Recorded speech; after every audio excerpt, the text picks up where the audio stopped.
So we're joined by Mathis Outlaw, guitarist of German speed metal band Vulture, who joins us to promote the band's new album, Sentinels, out now on Metal Blade Records.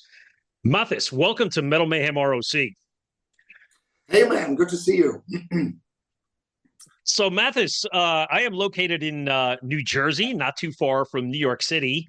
You guys are an all-German metal band, so just curious, where in Germany are you guys from? Where are your roots in Germany? So we live in five different cities all across Germany. Well, our center is based in Dortmund, which is in the Ruhr area. A lot of people know it from the legendary days of German thrash metal back in the 80's. Ruhrpott is a word for a lot of people. So that's where our center is. But we live in five different cities, and all of us have to drive like 1 hour, 2 hours, maybe three, to have a rehearsal. So yeah. Yeah, and Germany is not a small country. I know Germany fairly well because I have done some work with some European companies. So Germany's a big country. It takes a lot of hours from go to the south to the north or across, right? Yeah. So yeah.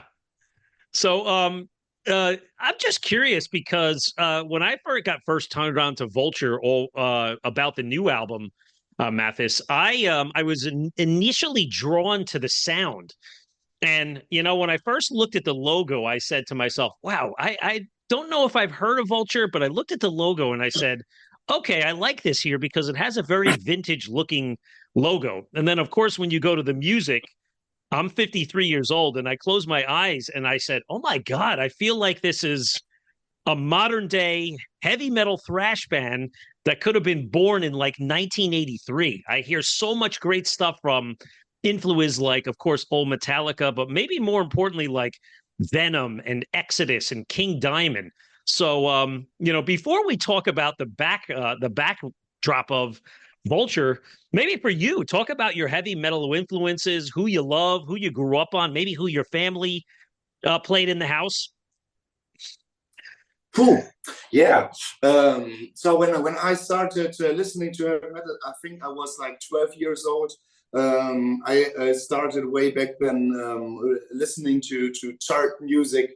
What was in the charts back then sucks, honestly. But that didn't take me too long to get into like thrash metal. I remember listening the first time Cannibal Corpse. I remember listening the first time the heavier stuff, black metal like Mayhem, other bands, and it developed. I was on a quest for the hardest music I could imagine, and so yeah, it stick to me. It's been. I mean, I'm 32 years old now. It's been 20 years in heavy metal, and I still find new bands and old bands which I really like. It's a passion, isn't it? Yeah, I completely agree with you. And I appreciate you sharing your age because for an older metal fan such as me, it's really nice for me to go back and discover bands that are, let's say, not new, but you know, bands such as yours that are maybe up and coming, younger guys that are learning the history of metal, but also bringing the traditional sounds into, let's say, another generation. Because as we know, our forefathers are getting up there in age, and there's not going to be many of them left. So we got to make sure that there's some killer, kick-ass metal out there for the future. I just saw Judas Priest and Sabaton in New Jersey last Yeah, Friday. Great concert in a big hockey arena. There may have been 12,000 people there. So yeah. I do appreciate seeing these legends as long as they're going. You know what I mean? I know, I know. I saw Judas Priest on their recent tour. It's Yeah. been a few weeks ago. Amazing.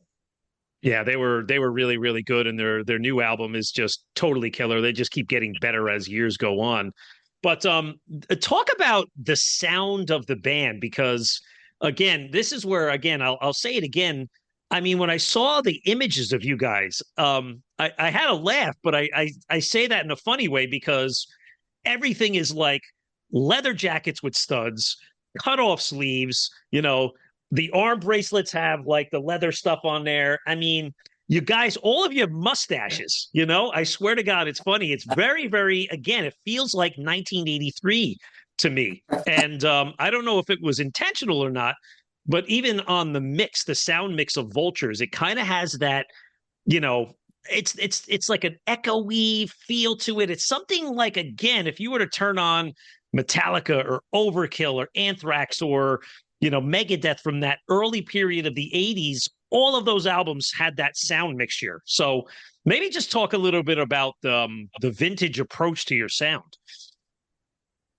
Yeah. So when we started this band, it was for us it was obvious that we want to sound like back in the 80's, because that's our main influences, where they come from. And as you said, a lot of those bands, those are the bands that influenced us a lot, like Metallica, like Exodus, like Overkill, like Exciter, Agent Steel.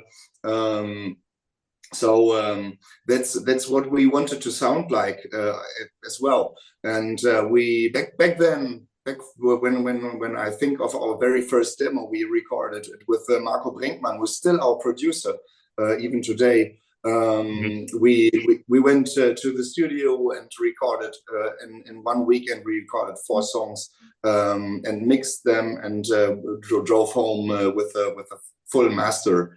And so it was this young spirit that was in this young and wild and vivid spirit on this weekend. Something magical happened for us. And since then we sticked on this sound and this producer, and he knows best how to sound like back in the 80's, even though he uses modern techniques in studio, modern equipment. We used Kemper amps live on the new album. We didn't have any vintage amps or stuff. It's basically we use nowadays equipment and nowadays techniques. But Marco Brinkmann is the man if you want to sound like back in the 80's. He knows definitely how to do it. What are some of the other, let's say, bands or albums he's produced? Are there other ones that he's let's say famous for? Right now he's one other album is like Attic, if you know Attic, from Germany. Also he's produced some death metal productions like Sculpture and Evoked. But yeah, I think mostly is known for actually Vulture, and also now with the new Attic album. I read a lot of great reviews for the sound, and I'm pretty sure he's done a great job. Yeah, it's evident. I wanted to make sure I brought that up because I said I don't know if I'm crazy or not, but it really sounds like this was the intentional purpose of it. So appreciate you sharing that. But going back into a little of the back history of Vulture, I mean, you guys have, you know, quite a few albums out, but you have 3 that were out on Metal Blade. So you have High Speed Metal, Deal in Death, and Ghastly Waves and Battered Graves, all on Metal Blade. So congratulations, because getting signed to Metal Blade is a very big accomplishment. As you know, Brian Slagle's like a legend in the metal industry. So any cool stories about your interactions with Brian, or how did you get signed under his label? We haven't met Brian though, but we are great friends with Andreas, who's the German booker. He's doing he's a German promoter. Back then he just sent us an email if we want to talk about joining Metal Blade, and of course we wanted, because it's such an honor to be on this label and to have like this cool X on the back cover of our albums. Of course, we wanted to talk about it, and right now, Andreas, he's become a great friend of ours. Stefan and Andreas, they go to the football stadium, German soccer stadium. They are big fans of Dortmund, BVB, and so we're great friends with him. We meet him all the time. I met him actually at Judas Priest concert where we talked about it. Oh, okay. Well, it's a big honor. I mean, to any band that can say that they're up and coming or rising stars, but you're on a big label like Metal Blade, or such an honor, as you said, is a big accomplishment. So well done there.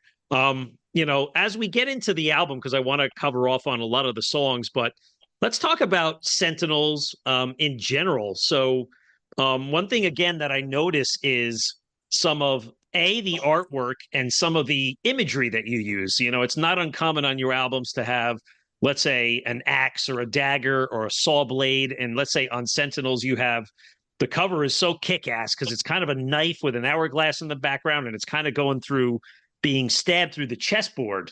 And yet a lot of your songs, there's let's say, a horror theme to it, So maybe talk a little bit about your songwriting approach and kind of what you guys go for when you're crafting, let's say, the theme of the album and maybe the lyrical content.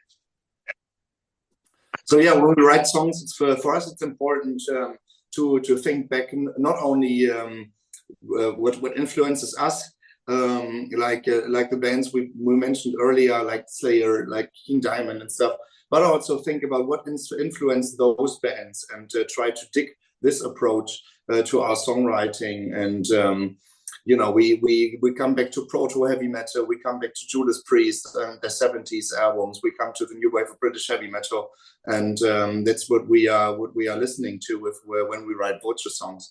So those were the bands that influenced our influences, and we try to write songs fast. We mention ourselves high speed metal, and that's what what's the aim that we want to capture. When we started songwriting for Sentinels, we had like Ghastly Waves, Embedded Graves, and the other album before was Dealing Death, and we somehow had a history with those two albums. With Ghastly Waves, Embedded Graves, originally we wanted to make the songs a bit easier, wanted to make them simpler, so that they stick to your head. But in the end, we made such a confusing album, I think, if I look back at it, because we had like really long songs. We had like 6 solos in one song, and I think for the right people, it's the perfect album. But a lot of people were confused, and even we are confused, especially when we play those songs live. They just don't feel right. And on Dealing Death, we wanted to make things really a bit easier. And we were a bit afraid to become too experimental. And at some points, you can listen to it, you hear it. And when we wanted to write the Sentinels album, we wanted to make the best out of these two worlds and become as experimental as we can get, but also make the songs easy so that you have that they can stick to your head.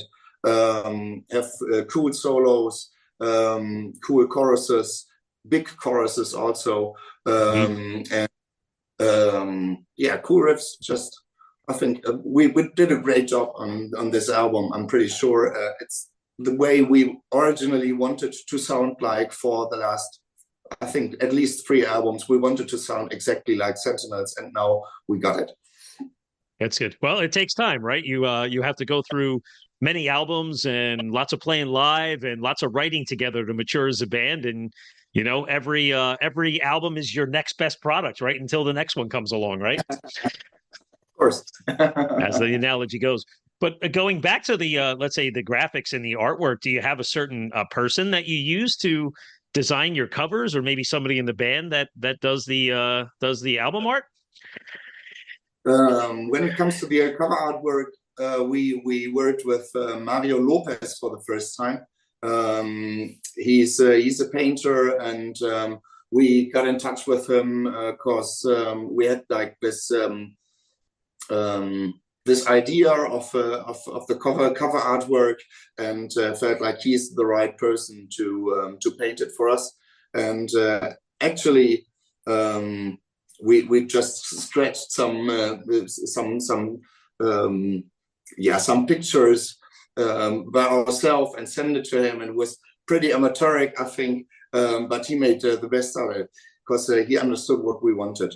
And the cover artwork itself, it refers to the Sentinels song, because there's like this with this killer hand with a knife. It follows us since our first album, and he's becoming something like our mascot. And this killer hand played chess against the listener, and so he's doing a checkmate against the listener. And I think, yeah, it's a pretty cool refer to this last song. Yeah, definitely so. It definitely ties back to the image of the band and the music itself. Really, really good stuff. I love that cover. So let's get into the tracks themselves. So you have 11 songs on the album. I mean, a couple of short ones or instrumentals, you could say. But since you were talking about the title track, let's start at the back end. We'll talk about Sentinels. So what I love about that, it closes the album out, but it almost has a vintage accept like riff and groove to it. It's a little bit different than some of the other songs, but it's got that strong one-word chorus and the twin guitar shredding, and it's a little bit of the cool spoken word piece at the end. So talk about the title track. Well, it's the slowest song we ever wrote, I think. So it was this was an experiment for us. And I've heard this refer to accept quite a few times, even though I don't think we had accept in mind when we wrote this song. For me, it feels a bit like it could have been on the Bonded by Blood by Exodus. It's my personal opinion. But yeah, it's a pretty cool song. It's a simple riff with a lot of power in the verse, really cool high-pitched screams in the chorus. And I think we have one of the coolest solo passages of the album in this song. And after that, there's like this morbid angel, like a bit kind of like death metal riff. I think, yeah, happens a lot in this song. It's good. It's a good one. It stands out. And it's the closer of the album. Now let's go back up to the top, right? So you have again, you turn the album on, you have Screams from the Abattoir. It's a thrasher. It's got just everything you would want, the fast drumming. And I always say that's the song that's going to kind of ignite the mosh pit. But this song and on so many of the others, I just love the high screams, and just, you don't hear that in a lot of new material, to be honest. So, and then you go into the second track, which is Unhallowed and Forgotten, which is one of your 3 videos. It's a heavy, fast headbanger. There's that lots of twin guitar work. And the chorus is kind of cool because it has a bit of like a punk feel to it, like a punk chorus, but yet it's catchy. And the video is cool too. Again, love the throwback feel in the video because it's nothing but like you guys playing on stage with red lights and way too much dry ice at the bottom of the stage. Just totally killer. It's like, comment on those 2 songs. I doubt it. I doubt it was too less. It was too much ice on the bottom. I could imagine some more. Yeah, we wanted to start the album with a banger. So Screams from the Abattoir really stands out because it's really fast, it's furious, with those high-pitched screams, and it has a lot of those elements that Vulture stands for, with the twin guitars, cool solos. We play it live now, and it works really, really well because, as you said, it starts with a mosh pit then actually. So yeah. Unhallowed and Forgotten is our first single for the album, and yeah, it has this really, really catchy chorus that sticks.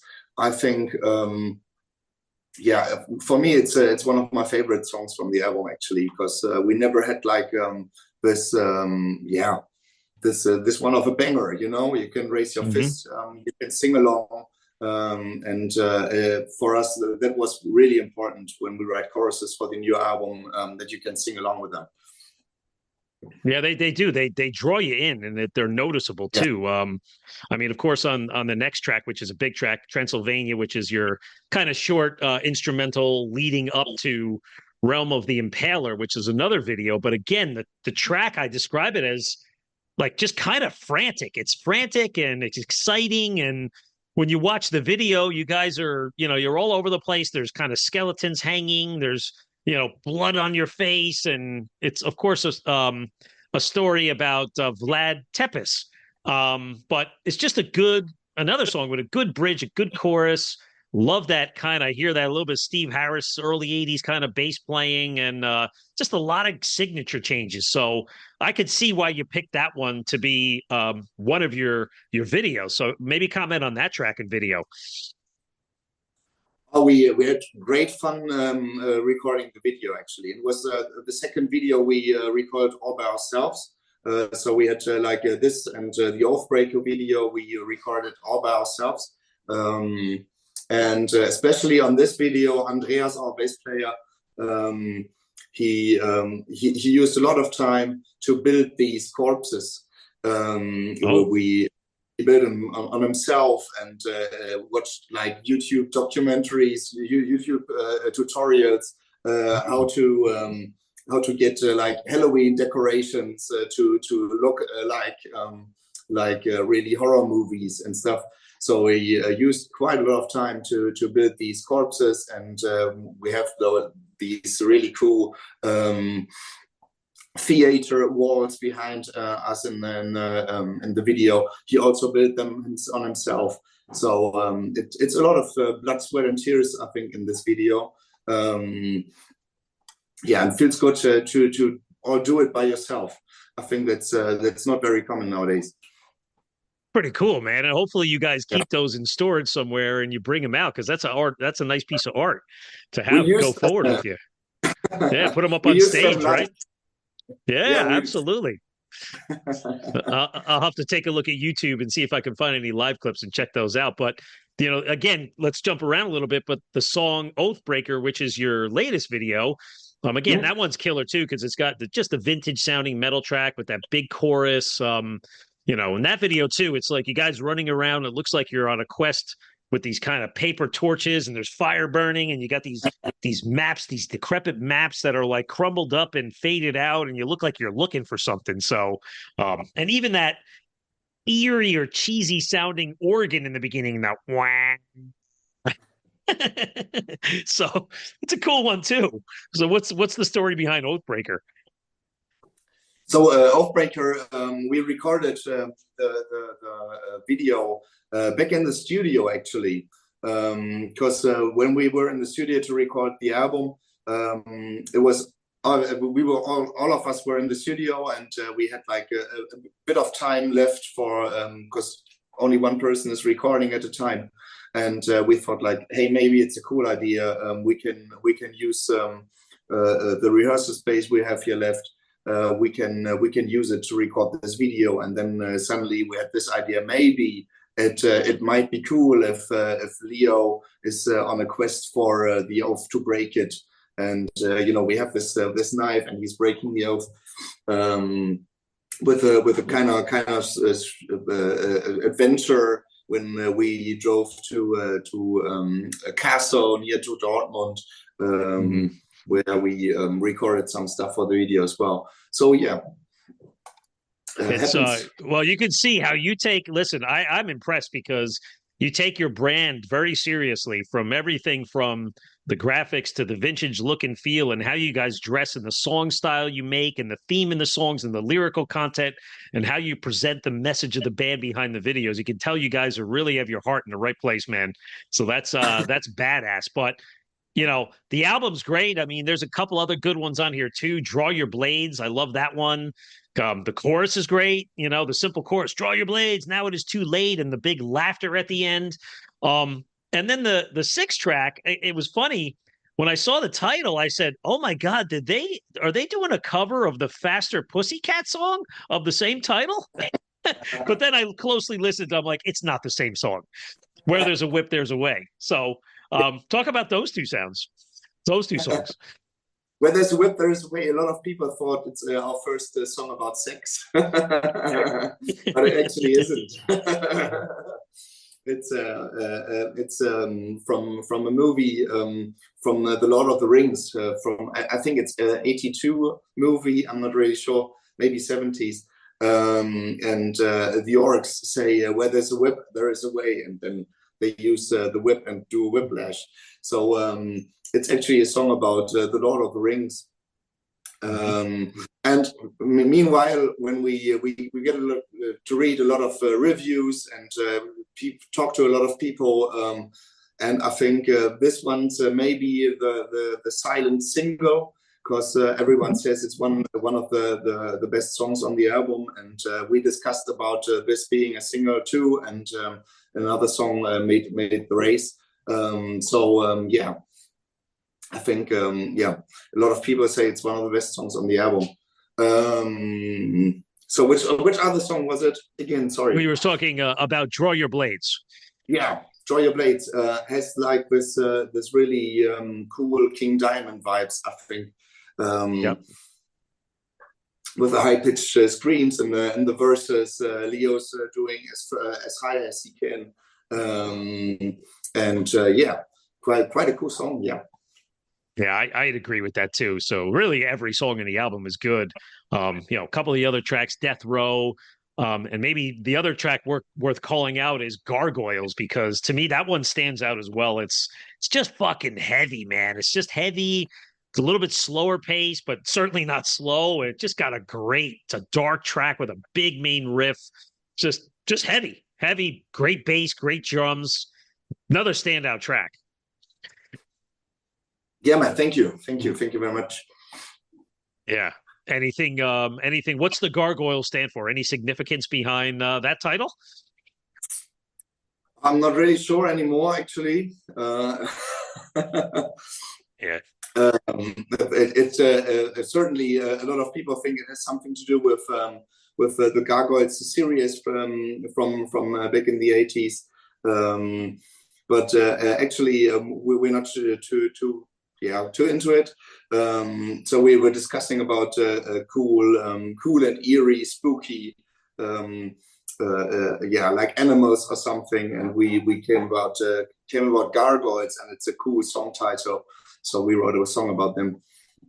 Yeah, because gargoyles, and actually in the mythology, right? They're supposed to be protective of your property. And an old home I had a few years ago, we had these gargoyle statues out front because they were supposed to be the protectors of, let's say, warding off the evil spirits of people trying to come into your home. So they really do have a good purpose, those gargoyles. Yeah. So yeah, well, listen, Mathis the Great, the album is killer, 11 tracks. It came out on Metal Blade on the 12th of April. So best of luck with it. But now let's talk a little about the live setting. I know you guys were on tour, but you guys have some good history. I mean, I noticed in reading up on your website, you've played Wacken, you've played Summer Breeze, you played Keep It True last year. And then you had an opening slot for Exciter, who are, they're a pretty popular new wave of British heavy metal band out of, Canada. And they have a lot of roots in North America as well. So maybe talk about some of your experiences at some of these festivals. Yeah, Wacken was a big thing. Because Wacken is one of the biggest German or biggest festivals on the world, and we never had to experience them before, like a festival that was so professional, organized, with like, I don't know, 80,000 to 100,000 people being there. And especially it was the first Wacken, I think, after Corona, because the Wacken thing had to be we were originally booked for the 2020 edition, and then we had to cancel it because Wacken was cancelled actually. Then to 2021, and also 2021 was still not Wacken because of Corona. So it was a really big thing. A lot of people were looking forwards to it. An enormous festival. I would love to play there again. Maybe it works out. Maybe next year or somewhere. Before you get off of Wacken, I'm sorry. Describe the scene. Like, what time slot did you have? Did you have a daytime slot, a night slot? What were some of the bands that were on around you? How many people were there? You think, was it 80,000? What was it like getting up on that stage? I assume maybe that was the biggest stage you've had played at that point of your career, right?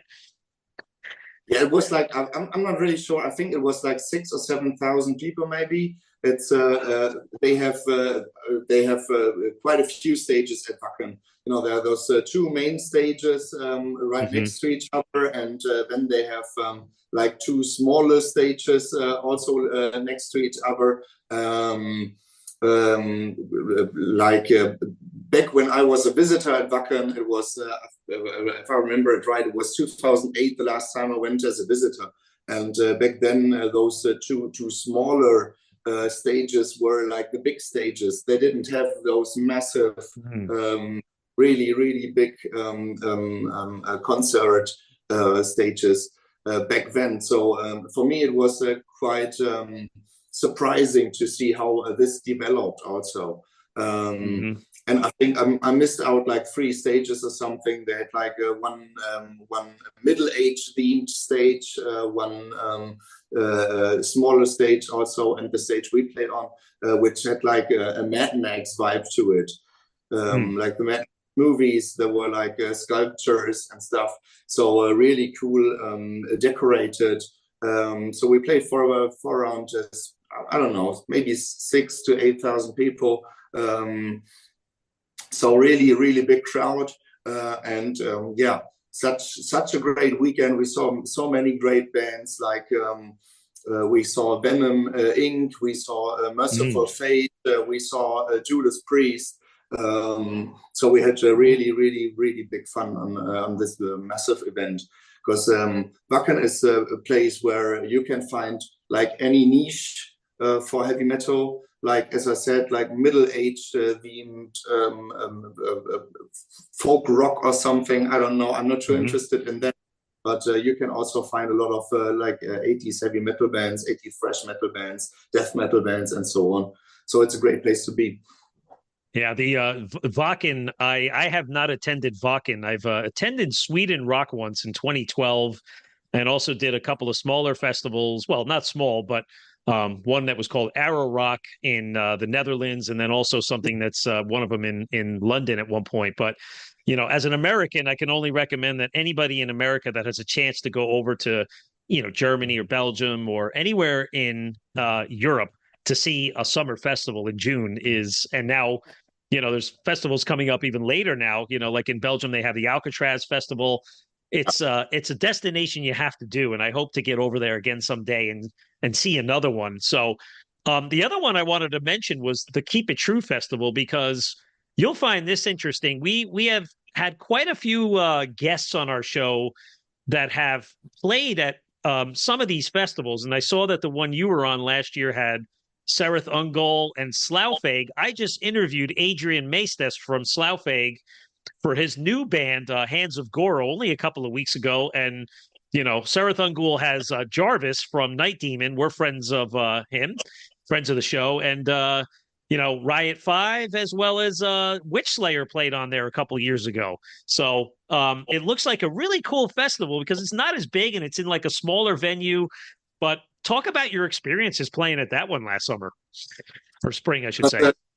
Keep It True is one of those festivals, yeah, anyone from our genre really wants to play at, because it's like they booked all those cool 80s bands and 70s bands, and also like also have every time they have some exclusive shit over there. So like this one band plays just only this one show just for the Keep It True Festival, and Oliver Weinsheimer, the organizer, the promoter, he's doing quite a good job at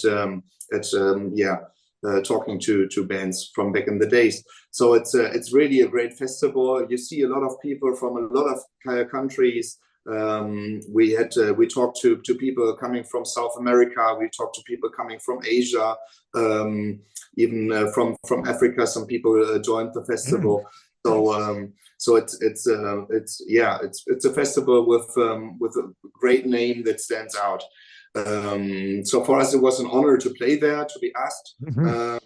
We, if I remember it correct, we were the first band to play on that day, and if I remember it right, it was the second day of the festival. So a lot of people were already there and were pretty fresh and thirsty for more beers and for more metal. So we had a great time there. Since I had duties back home, I had to leave early. Even on that day, we had just a few beers and drove back home. So shame on me. I would love to talk more about this festival, but yeah, I can recommend it to anyone. Oh, well, that's good. Sounds like you're again in some exclusive company playing at that festival, and heard a lot of good things about it from some of our other Yeah. guests. And then touring with Exciter. I mean, that's an amazing underground band, yet they've been around 40 plus years, a trio. I mean, I guess you got to know the guys a little bit. Did you travel around Europe, or was it like just a German tour? We toured two times with Exciter already. So one was with our friends in Vulture, and the next one was last year, and we played in Czech Republic. We played this grindcore festival called Obscene Extreme. We played in Austria, we played in Germany, and I think it was Switzerland also. So we played like not full Europe for Americans. It's Central Europe, so it's not too far away from each other. But yeah, so still we had some time on the road, and we had the evenings to talk with Dan Beeler and Alan and Daniel, and had great times with these people. And they have so many stories to tell from over 40 years of heavy metal maniac. They told us some stories from touring with Motorhead back in the days, and we had so much good time with them. And yeah, it's an honor to be asked. As not only the first time was an honor, but also to be being asked the second time to come tour with Exciter. Of course, we do it. Yeah, such a great influence for us. We, if I remember it right, it was 2017. We were asked to record a song for an Exciter compilation, a fan compilation, Pounding Metal. It was called. And we covered Feel the Knife, so it's really they're a great influence for us, and it feels good to be befriended with them now. Wow, man, it's a really heartwarming story. So that's great stuff about your a little bit more about your back history. So what does 2024 look like? I see you guys are out on the road, kind of checking off the shows as they go, and what's up with touring for the rest to support this album? So originally our plan was to play a few summer festivals and have a massive tour in South America, which should be in Colombia and Mexico, in Chile, in Ecuador, and one more country, Brazil, I think it was. But yeah, unfortunately, the promoter, and he was supposed to be the tour manager of our tour, he died in a motorcycle accident. So really, it's a tragedy. We can't make it to South America this year, maybe at some other point in our career, but not this year. So originally, we planned to be 2 weeks on tour there. We are rescheduling it now, trying to get as much festivals for the summer, trying to get our holidays back and stuff. What's up next is going to be Portugal. We're going to play at Barcelona's Metal Festival. We're going to play a few German festivals. We're going to play in the Netherlands at Huggins Awakening Fest, and we're going to play Sweden at Muscle Rock, which is also a pretty well-known underground festival. I think it has this same level of trueness like Keep It True. Okay. So we have some things in common, some things planned. So it's really cool. Going to be a great year. Working on it. That's good. Well, again, the you guys are rising stars, and you're keeping that tradition going forward. I love you guys. I think it's great stuff. And I wish you the best of luck with the new album and the touring. Mathis, talk about the socials. Where can fans hear all about the band? What are your socials? The social media, you mean, or what? Yes. Yeah, like with Yes. the website, where can we find out all about the band? Yeah, you can find us on Instagram. You can find us on Facebook. You can find us on Spotify, anywhere you search for like Apple Music, Deezer. You type in Vulture, Sentinels, or if you're on Facebook, if you are on Instagram, you may find us as Vulture Kills. So yeah, you can find us pretty much anywhere. We don't have a website though.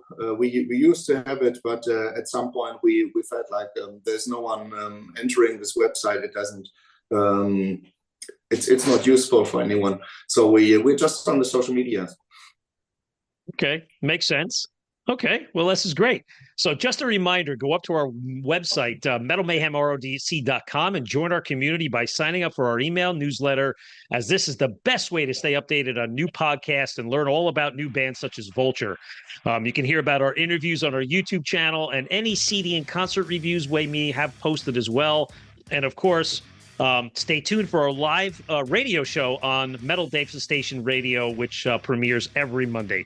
We'll make sure we have some Vulture played on that on Monday night. So, and again, listeners, if you like what we're doing, the best thing you can do for us is subscribe to the podcast and leave us a review on Apple Podcasts.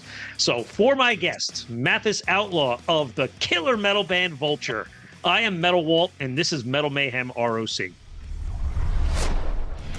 Metal for life. Thank you for listening to Metal Mayhem ROC. Check out our website at metalmayhemroc.com for information on podcasts, archives, links to all our live radio shows, and all sorts of info. Please like, follow, and share with everyone, even your non-metal friends. And always remember to keep it heavy.